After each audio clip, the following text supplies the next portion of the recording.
সালাম আলাইকুম প্রিয় শিক্ষার্থীরা। ভাইয়া তোমরা কৃতজ্ঞ হও, কারণ এই যে এত এত ভিডিওর মাঝে তোমার এই ভিডিওটা আসছে। আজকে আমরা আলোচনা করব সমাজবিজ্ঞান প্রথম পত্র নিয়ে, যেখানে আমি A to Z প্রতিটা বিষয়টা তোমাকে বুঝাই বলবো। তোমার কাজ হইলো ভিডিওটা শেয়ার করে আমাদের হোয়াটসঅ্যাপে নক করে পিডিএফটা কালেক্ট করে ফেলা, ঠিক আছে? পিডিএফটা নিয়ে ফেলিও সম্পূর্ণ ফ্রিতে। ওকে, এখন আমরা একটু আলোচনা করি সমাজবিজ্ঞানের সাজেশন নিয়ে। সমস্ত ভিডিওটা দেখবা এবং ইনশাল্লাহ তোমরা উপকৃত হবা। এখন দেখো, আমরা সবাই জানি যে তোমার সৃজনশীল আমাদের 11টার মধ্যে 7টা সৃজনশীল লিখতে হয়, ঠিক আছে? তারপর MCQ 30টা, ব্যাস। এখন আমরা তোমাকে সাজেশন দিব। সাজেশনটা কি? এই তো 6 থেকে 7টা অধ্যায় পড়লে এনাফ, সব পুরা বই পড়ার দরকার নাই, ঠিক আছে? আর MCQর জন্য কি করবা? বিগত 5 বছর যে বোর্ড প্রশ্নগুলো আছে সেগুলো সলভ করে ফেলবা। এছাড়া তোমরা যদি ক্লাস চাও তাহলে আমি 250টা থেকে 300টার মতো ম্যারাথন ক্লাস দিব, MCQ ম্যারাথন ক্লাস। ইনশাল্লাহ সেগুলো থেকে তোমার 90 থেকে 95% কমন চলে আসবে। এখন আমরা আসি, দেখো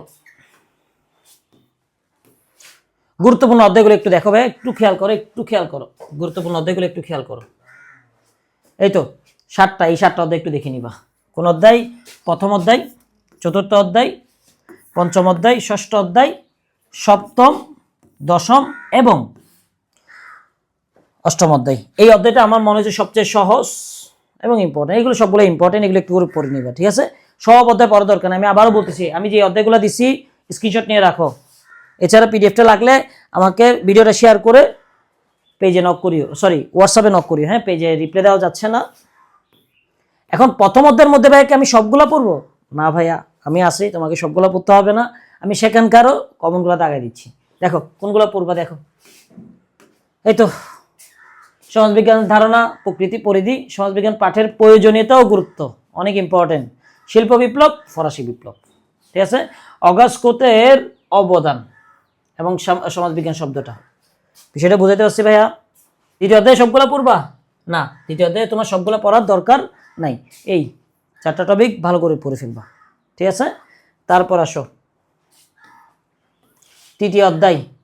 তৃতীয় অধ্যায়ের মধ্যে Ibn Khaldun, Auguste Comte, Karl Marx, Max Weber এবং এমিল ডুরখেইম, এটা দেখলে এনাফ।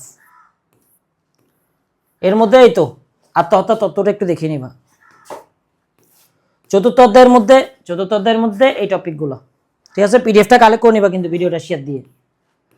তারপর পঞ্চম অধ্যায়ের মধ্যে এটা একটু স্ক্রিনশট নিয়ে রাখো।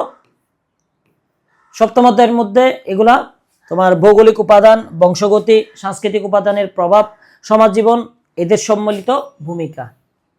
সপ্তম অধ্যায়ের মধ্যে সামাজিকরণের বাহন পরিবার, অনেক ইম্পর্টেন্ট, এটা একটু দেখে নিবা। তারপর অষ্টম অধ্যায়ের মধ্যে এগুলা। দশম অধ্যায়ের মধ্যে এগুলো যদি দেখো ইনশাল্লাহ এনাফ, ঠিক আছে? আর 11 অধ্যায়ের মধ্যে এগুলো দেখে নিবা। যাই হোক, তো আমরা একটু আসি। দেখো তাহলে সহজে যদি তুমি উত্তর করতে যাও তাহলে এই অধ্যায়গুলো পড়ে ফেলে এনাফ সহজ প্রশ্নের জন্য। 1, 4, 5, 7, 10। আর এর আগে আমি বলছিলাম 7টা অধ্যায় দিয়েছিলাম, সেগুলো পড়লে A+।